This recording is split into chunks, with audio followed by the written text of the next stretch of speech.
चंद्रमा नहीं है शिव जी के मस्तक पर, द्वितीया का चंद्रमा है, अधूरा चंद्रमा है। तो भले ही तुम अधूरे हो, तुम में गुण नहीं है, तुम अधूरे हो, ज्ञान अधूरा है, वैराग्य अधूरा है, भक्ति अधूरी है, जीवन में सब गुण हमारे भले अधूरे हो, लेकिन गुरु के आश्रय में जो आ जाता है वो भगवान का शरणागत होकर पवित्र हो जाता है, वो भी सुखी हो जाता है। चंद्रमा कलंकित है, चंद्रमा अधूरा है, टेढ़ा है, वक्रोपी, यद्यपि वह वक्र है, टेढ़ा है, फिर भी सर्वत्र पूज रहा है। क्यों? शिव जी ने मस्तक पर बिठा लिया। तो गुरु के शरण में आकर अवगुणी के भी अवगुण दूर हो जाते हैं, भगवान की कृपा हो जाती है। भगवान की कृपा हो जाए तो बड़े बड़े अवगुणियों का भी इतिहास गाया जाने लगता है। अजामिल तो अवगुणी ही था, पर कथाएं गाई जाती है अजामिल की। क्यों? केवल भगवान की कृपा दृष्टि हो जाने पर। ना शास्त्र का ज्ञान, न वेदों का ज्ञान, न यज्ञ किए, न पुण्य किए, केवल पुत्र का नाम नारायण कहकर पुकारा। आज भी अजामिल की कथा हो रही है, गणिका की कथा होती है। कितना भी अवगुण हो, कितने भी हम अधूरे हों, भगवान से अगर जुड़े रहे, भगवान के हम बन गए तो हमारा उद्धार हो जाएगा। इसके पश्चात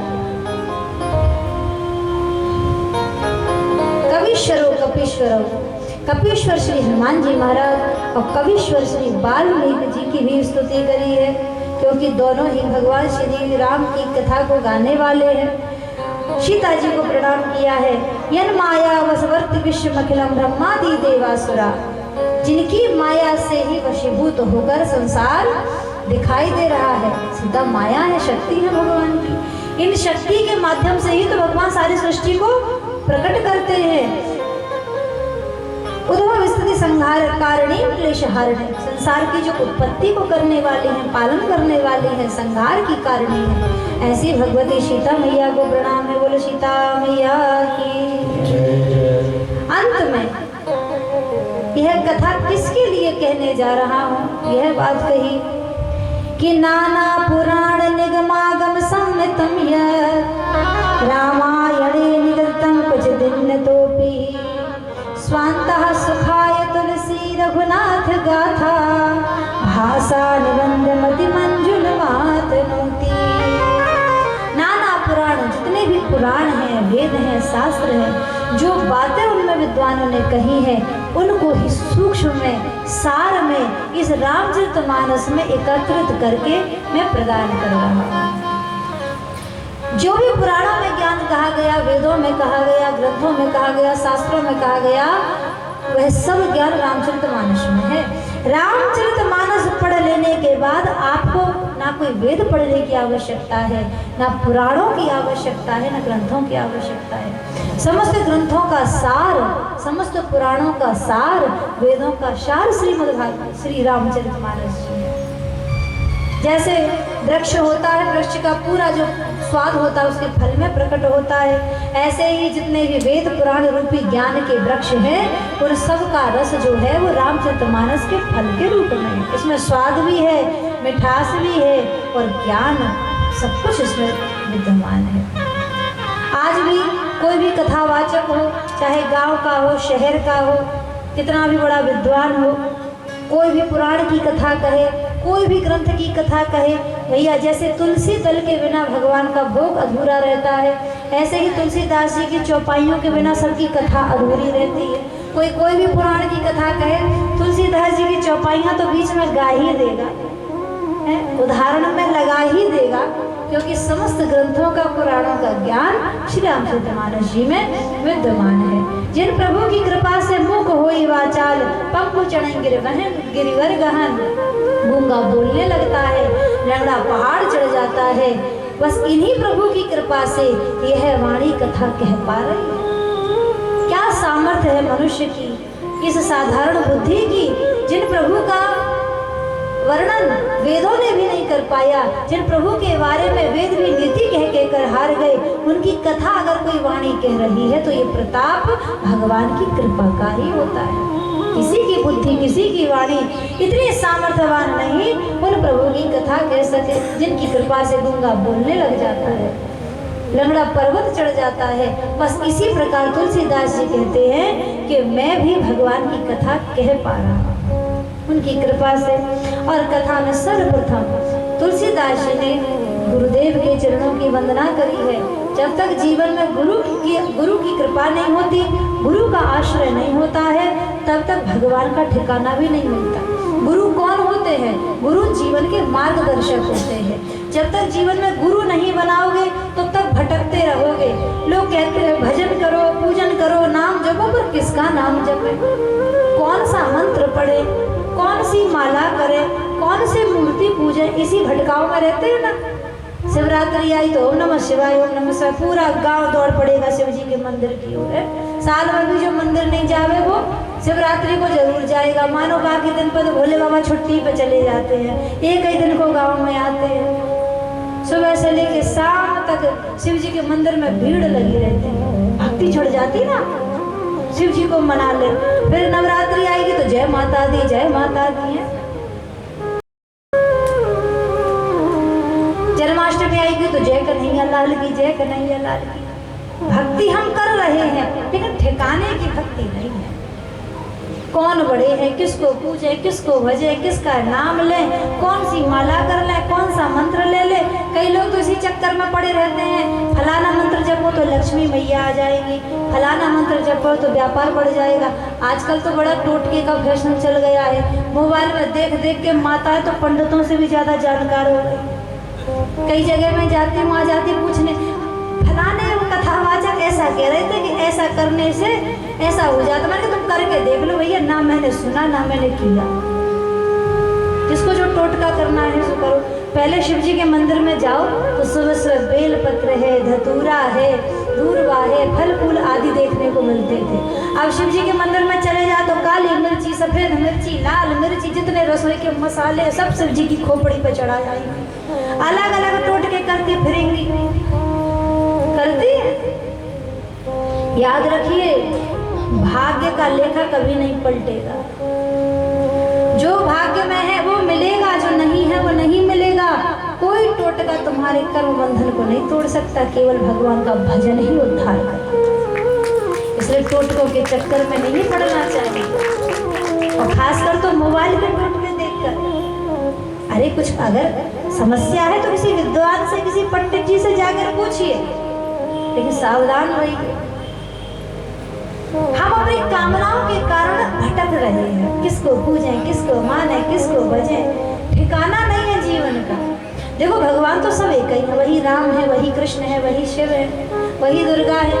ये तो एक ही परमात्मा अनेक लीला करने के लिए अनेक रूप धारण किए हुए हैं। अनेक लीला ठाकुर जी कर रहे हैं विभिन्न रूप धारण करके। परंतु हम किसको भजें, किस नाम से भजें, ये ठिकाना तुमको तुम्हारे गुरु ही प्रदान करें।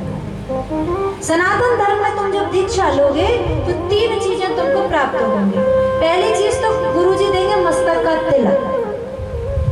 हमारे आचार्यों ने तिलक परंपरा चलाई है।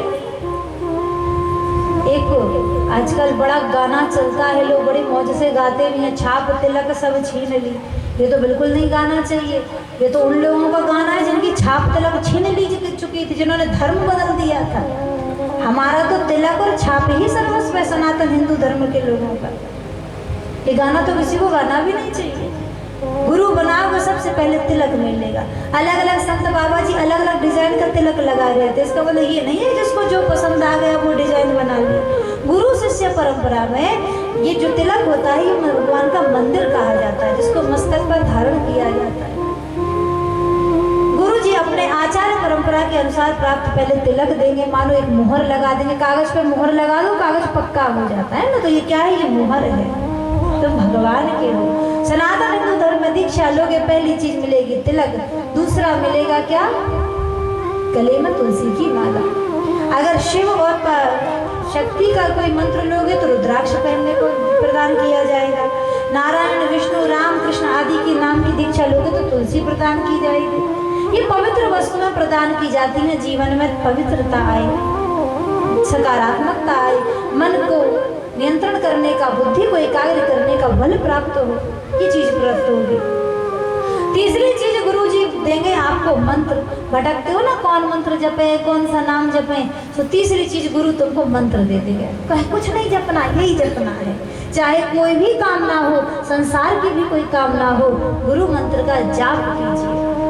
गुरु मंत्र को सिद्ध करने के लिए अलग से बैठ के 1.25 लाख 2.5 लाख नहीं जपना पड़ता, वो तो स्वयं सिद्ध है। जिस दिन से जपना प्रारंभ कर दोगे गुरु मंत्र उसी दिन से अपना प्रभाव तुम्हारे जीवन में दिखाने लगेगा। जीवन में कुछ भी पाना हो, चाहे कोई भी कामना हो, कोई भी संकट कलेश हो, चाहे भगवत प्राप्ति की कामना हो, गुरु मंत्र से ही वह प्राप्त हो जाएगा। वो मंत्र होता है, नाम प्रदान कर देंगे कि राम जपो। जो जिसके आराध्य होंगे, जो जिसके इष्ट होंगे, जिनके प्रति जिनका हृदय अधिक समर्पित होगा, वही नाम तुमको प्रदान करेंगे। तो जिनमें तुम्हारी श्रद्धा अधिक हो, जो तुम्हारे इष्ट हो, उन्हीं गुरु के सानिध्य में जाकर नाम लीजिए, दीक्षा लीजिए। गुरु जीवन में आएंगे तो रास्ता मिलेगा, चलना कैसे है, करना क्या है, कैसे भक्ति करनी है, कैसे नियम करना है, कैसे जीवन का आचरण करना है, ये ज्ञान गुरु प्रदान करते हैं। इसीलिए तो तुलसीदास जी ने भी सबसे पहले गुरु की वंदना करी। सबसे पहले तो गुरु की वंदना ही है ना, गुरु गोविंद दोऊ खड़े काके लागू पाए, बलिहारी गुरु आपने गोविंद दिए बताए। कई लोग कहते हैं कि गुरु जी भगवान से बड़े होते, भगवान से बड़ा कोई नहीं होता। केवल भगवान से पहले प्रणाम गुरु को इसलिए किया जाता है क्योंकि गोविंद दिए बताए। गुरु नहीं होते तो गोविंद कैसे मिलते, गुरु नहीं होते तो भगवान कौन है ये पता कैसे चलता। इसीलिए गुरु को पहले प्रणाम। बंदा गुरु पद पद में परागा,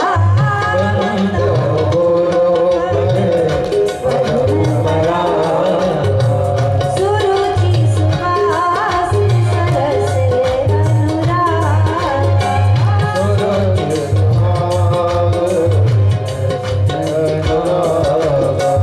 आइए मोरी माया चूरन चारू,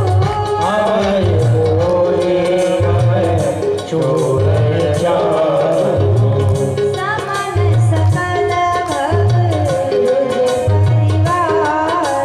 रुज परिवार, श्री गुरु पद नभ मनिधन ज्योति, श्री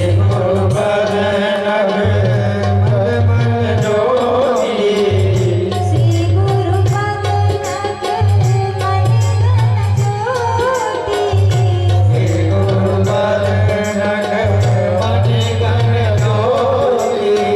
सुमिरत तीव्र श्रीय सुमिरत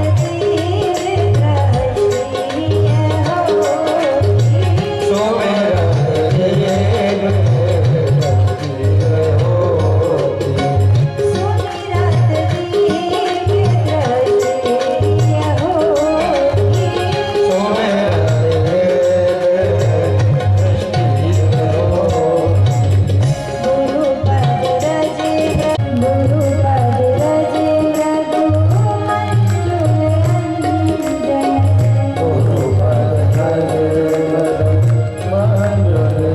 अंजन, नयन अमीय ओ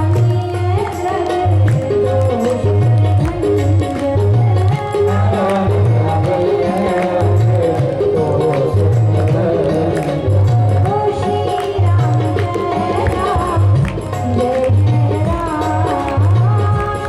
राम जय जय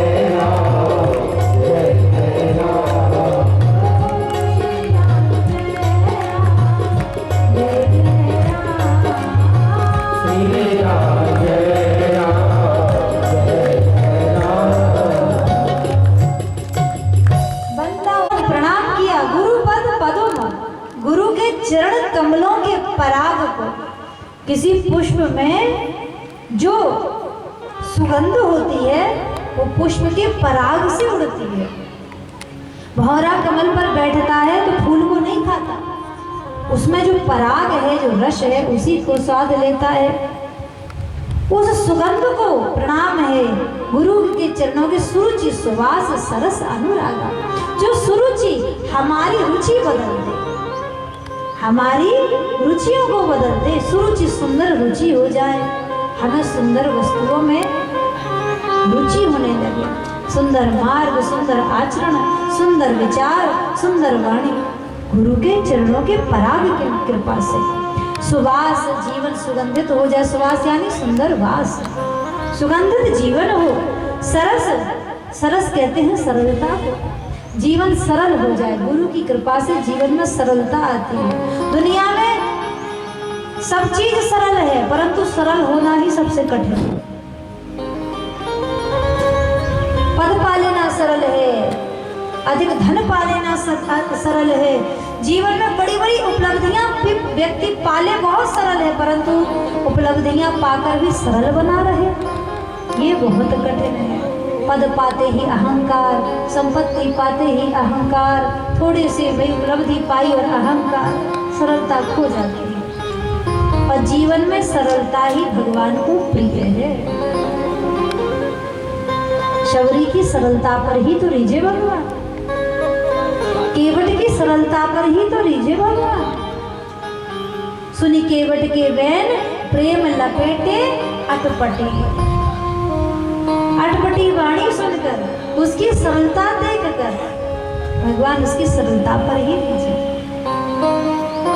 तू जो आवे एक पग में आऊं पग 60। जितना मनुष्य सरल होगा भगवान उससे भी अति सरल हो जाएंगे उसके लिए। और तू जो पत्थर बने तो मैं लोहे की जाए। और जितना हम कठोर भगवान को बन के दिखाएंगे, जितने अकड़ में हम रहेंगे, तो भगवान कहते हैं मैं लोहे की जाए। अकड़ नहीं जाती है लोगों की। मुट्ठी में अभिमान भरा, अभिमान छोड़ना मुश्किल है। मुट्ठी में अभिमान भरा, अभिमान छोड़ना मुश्किल है। अभिमान अगर ना छोड़ सके तो हाथ जोड़ना मुश्किल है। हाथ अगर ना जोड़ सके तो शीश कैसे झुकाओगे? और तुमने काटे बोए तो फूल कहाँ से पाओगे? तुम दूसरों को सम्मान नहीं दे पाओगे। हम क्यों झुके? पहले वो झुके। हम क्यों प्रणाम करें? हम तो बड़े आदमी, हम तो बड़े नेता, हम तो बड़े व्यक्ति, हम क्यों झुके किसी के सामने? और जितना व्यक्ति सरल होता है उतना भी सम्मान उसको मिलता है। जितना दूसरों को सम्मान देंगे उतना ही दूसरा तुम्हें सम्मान देगा। सरल होना बड़ा ही कठिन है, परंतु गुरु कृपा से वह सरलता जीवन में आती है जिससे प्रभु रिझते हैं। सरस अनुरागा, अनुराग कहते हैं प्रेम को। देखो एक होता है राग। राग किसे कहते हैं? संसार में होने वाले प्रेम को राग कहते हैं। परिवार से, भाई बंधुओं से, पति पत्नी से, मित्र से, बच्चों से जो प्रेम होता है उसको राग कहा गया है। और यही राग जब पवित्रता को प्राप्त हो जाए और ऊंची स्थिति में पहुंच जाता है तो वह भगवान को समर्पित होकर अनुराग बन जाता है। भगवान के चरणों का अनुराग भैया संसार के राग से ही प्राप्त होगा। जब तक दुनिया में प्रेम करना तुमको नहीं आएगा, भगवान से प्रेम करना भी नहीं आएगा। पत्नी को पति से प्रेम ना हो, पति को पत्नी से प्रेम ना हो, भाई को भाई से प्रेम ना हो, पिता को पुत्र से प्रेम ना हो, पुत्र को पिता से प्रेम ना हो, तो क्या राम कथा समझ में आएगी? तुमको अपने पिता से प्रेम नहीं तो क्या तुम ये समझ पाओगे कि राम वन क्यों चलेगा एक ही आज्ञा में? तुमको अपने भाई बंधुओं से प्रेम नहीं तो क्या तुमको समझ में आएगी राम कथा कि चार भाई आपस में इसलिए नहीं लड़ रहे कि ये जायदाद मेरी है। अरे छोटे छोटे जमीन के टुकड़े पर आज अदालतों में भाई एक दूसरे के दुश्मन बने खड़े हैं। और महाराज दशरथ तो छत्रपति शासक थे, पूरे पृथ्वी के साम्राज्य के राजा थे। तब ये दो भैया लड़ रहे हैं कि भैया नहीं आप सिंहासन पर बैठोगे, नहीं आप सिंहासन पर बैठोगे। जब भाई को भाई से ही राग नहीं होगा, प्रेम नहीं होगा, तो राम कथा में भरत और राम का प्रेम समझ में आएगा? लक्ष्मण क्यों राम जी की सेवा में परिवार छोड़कर चल दिए, क्या ये समझ में आएगा? क्यों सीता महलों का सुख त्याग कर, अरे सीता जैसी राजकुमारी जिसने कभी भूमि पर चरण नहीं रखा, जंगलों के कांटों में निकल पड़ी, किस वजह से? जब तक संसार में प्रेम नहीं होगा तब तक भगवान से भी प्रेम नहीं हो सकता। संसार का राग जब ऊंची स्थिति में आता है, ठाकुर जी के चरणों में समर्पित होकर वही अनुराग बन जाता है। और जब ठाकुर जी के चरणों का अनुराग अपनी पुष्टता को पहुंचता है तो वही विराग बन जाता है, वही वैराग्य बन जाता है। पहली कक्षा पढ़े बिना क्या मैट्रिक पास कर सकते हो? पहली कक्षा है राग की। पहले परिवार में प्रेम सीखिए, पहले अपने मित्रों से प्रेम सीखिए, पत्नी से, पति से, पिता से, पुत्र से, भाई से, बंधुओं से प्रेम सीखिए। तब भगवान से भी प्रेम कैसा हो निश्चल, तब प्रेम समझ में आएगा। और भगवान से प्रेम पुष्ट हो जाए तब वही अनुराग वैराग्य का रूप धारण करता है, तब संसार से जीव मुक्त हो जाता है। सरस अनुरागा, बिना प्रेम के भगवान नहीं मिलते, बिना प्रेम के ठाकुर जी की प्राप्ति नहीं होती। तो पहले प्रेम करना सीखिए। अमी अमूरी में चूरन चारू सुमन सकल भव रुज परिवार, सभी प्रकार से मंगल करने वाली है भगवान अपने गुरु के देव के चरणों की रज।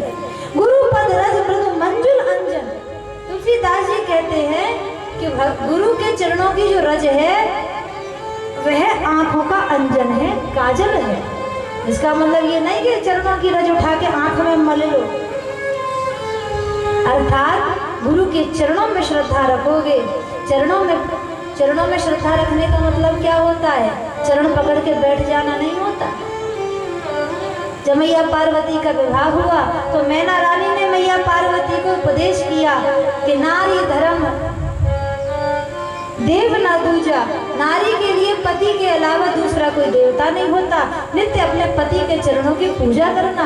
तो पति के चरणों की पूजा करने का मतलब क्या होता है कि सवेरे से आरती का थाल सजाओ, है पति के चरणों की आरती उतारो, फूल चंदन अगरबत्ती सब चढ़ाओ, परंतु पति की बात मत मानो। ये होती है पूजा।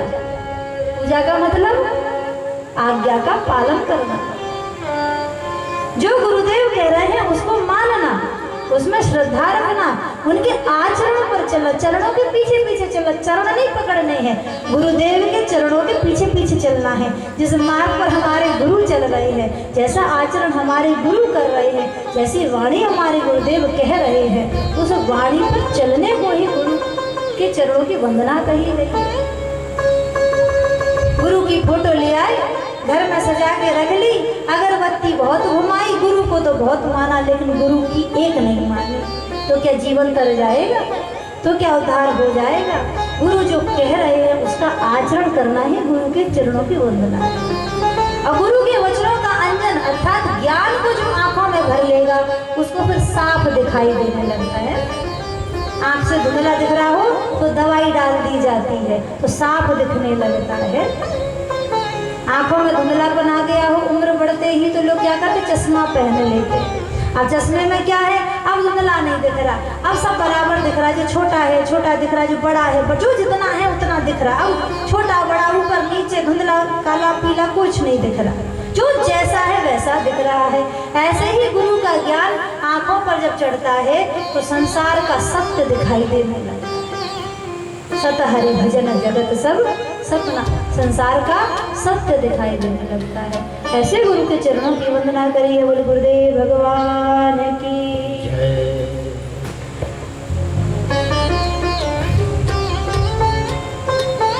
श्री गुरु पदनत मणिगण ज्योति, सुमरत दिव्य दृष्टि ही होती। अनेकों मणियों का प्रकाश हो जाता है जब गुरुदेव के चरणों का स्मरण किया जाता है। सत्संग की महिमा कही है कि सत्संग से ही जीवन परिवर्तित होता है। सत्संग क्या है? बोले पारस मणि के समान है। सट सुध रही सत्संगति पाई, पारस परस कुधात सुहाई। जैसे पारस मणि के स्पर्श से लोहा भी सोना बन जाता है, ऐसे ही सत्संग पाकर भी अवगुणी सद्गुणों से भर जाता है। लेकिन पारस में तो एक कमी है। पारस मणि जिस लोहे को सोना बनाएगी, उस सोने को ये उस लोहे को ये गुण नहीं देगी कि सोना बनने के बाद वो किसी और को सोना बना सके। पारस मणि ने जिस लोहे को छुआ वो लोहा तो सोना बन गया, लेकिन उस लोहे को ये शक्ति नहीं मिलेगी वो किसी और को छू कर भी सोना बना दे। लेकिन सत्संग वो पारस मणि है कि तुम्हें तो शुद्ध करेगी ही, परंतु सत्संग से जिसको सुधारेगी उसको भी ये शक्ति दे देगी कि तुम भी जिसकी संगत में जाओगे उसको सुधार। पारस मणि से भी अधिक दिव्य है सत्संग। सट सुध रही सत्संगति पाई। जीवन कितना भी प्रतिकूलता में चल रहा हो, जीवन कितना भी अस्त व्यस्त चल रहा हो, जीवन में संग को बदलिए। जैसा संग करोगे वैसा जीवन का निर्माण हो जाएगा। वही वाणी बोलोगे, वही आचरण करोगे, वही चाल चलन करोगे। जैसी संगत में उठोगे बैठोगे वैसी चर्चा होगी, वैसी मानसिकता होगी, वही विचार आएंगे। इसलिए जीवन में सत्संग पर ध्यान दीजिए। सत्संग की महिमा कही, भगवान के नाम की महिमा कही है। जिस नाम ने युग युग में जीवों को उतारा है। शिव जी को प्रणाम किया, सेवक स्वामी सखा सिय पी के। शिव जी और राम जी कौन है? एक दूसरे के सेवक भी हैं, एक दूसरे के स्वामी भी हैं और एक दूसरे के सखा भी है। ऐसा संबंध भगवान शिव जी का और भगवान श्री राम का है। अयोध्या नगरी को प्रणाम किया तुलसीदास जी ने, समस्त रघुवंश परिवार को प्रणाम किया है और इसके पश्चात कथा प्रारंभ करी। 9वीं तिथि से अयोध्या नगरी में राम जन्म उत्सव के प्रारंभ से कथा प्रारंभ हुई। तो आइए आसन पर याज्ञवल्क्य जी को व्यास गद्दी पर आज बिठा दें। चारों घाट हमें निर्माण करने हैं। प्रथम घाट था शरणागति घाट, जहाँ तुलसीदास जी कथा लिखना प्रारंभ करते हैं। कथा कहाँ प्रारंभ हुई? भरद्वाज मुनि बसहि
अभी कहा ना, अनुराग से भगवान मिलते हैं, अति अनुरागा। अत्यंत भगवान श्री राम के चरणों में जिनका प्रेम है। तब एक समय माघ मास में जहाँ तीर्थराज प्रयाग में सारे तीर्थ, सारे ऋषि मुनि, सारे देव किन्नर गंधर्व, जैसे अभी आपने दृश्य देखा महाकुंभ का, ऐसे ही प्रत्येक वर्ष मकर संक्रांति के पर्व से पूरे माघ पर्यंत समस्त ऋषि मुनि, देव किन्नर गंधर्व प्रयागराज में उपस्थित होते हैं। एक मास तक वहाँ निवास करके गंगा त्रिवेणी संगम स्नान करके सत्संग करके जीवन पवित्र करते हैं, भगवान का भजन करते हैं। जब भरद्वाज जी के आश्रम पर सभी ऋषि मुनि समस्त पधारे हैं और कल्पवास पूर्ण होने के बाद समस्त ऋषि मुनि तो अपने अपने स्थान जाने लगे, तब भरद्वाज जी ने याज्ञवल्क्य जी को विनती करके आश्रम में रुकने का आग्रह किया। याज्ञवल्क्य मुनि परम विवेकी, भरद्वाज राखे पद टेकी, विनती करके कि महाराज कुछ दिन आश्रम में आप रुकिए और मेरी शंकाओं का निवारण कीजिए। बड़े आश्चर्य की बात है, जिसको भगवान से प्रेम हो उसको भगवान में शंका हो नहीं सकती, लेकिन भरद्वाज ऋषि याज्ञवल्क्य जी का सानिध्य पाकर याज्ञवल्क्य जी की वाणी से भगवान की कथा को उजागर करना चाहते हैं। भरद्वाज स्वयं परम विवेकी हैं, समस्त ज्ञान को धारण करते हैं, फिर भी याज्ञवल्क्य जी के मुख से भगवान की कथा सुनना चाहते हैं, क्योंकि कथा की ऐसी महिमा है, जितने लोगों के मुख से सुनोगे आपको विभिन्न भाव, विभिन्न चिंतन, अलग अलग ज्ञान प्राप्त होगा। कई लोग तो इतने बड़े ज्ञानी होते हैं, एक बार कथा सुनेंगे और कहेंगे अब क्या कथा सुनना, हम तो कथा सुन चुके, हम तो कथा सुन चुके, अब हमें कथा सुनने की क्या आवश्यकता है। कई लोग कथा में इसलिए नहीं आते कि सुनी तो है कई बार, है ना, आज तो पहला ही दिन है, अभी तो 7 दिन अभी बाकी है, कल चले जाएंगे, आज तो दूसरा ही दिन है, अब 4-5 दिन बाकी है, फिर चले, ऐसे करते करते 7 दिन निकल जाते, फिर भंडारा खाने आते हैं। देखना कहीं भी कथा यज्ञ होगा सबसे ज्यादा भीड़ भंडारे के दिन ही होती है। खावे में तो सबकी श्रद्धा है? कथा में श्रद्धा हो ना हो, खावे में सबकी श्रद्धा है। परंतु वास्तविकता यह है कथा का प्रथम दिन ही मुख्य होता है। प्रथम दिन की कथा में जो उपस्थित है, जो पहले ही दिन कथा में आकर बैठ गया, कथा सुनना है, वो जानो सच्चा श्रोता है। वो कथा के महत्व को जानता है, वो कथा के लाभ को जानता है, वो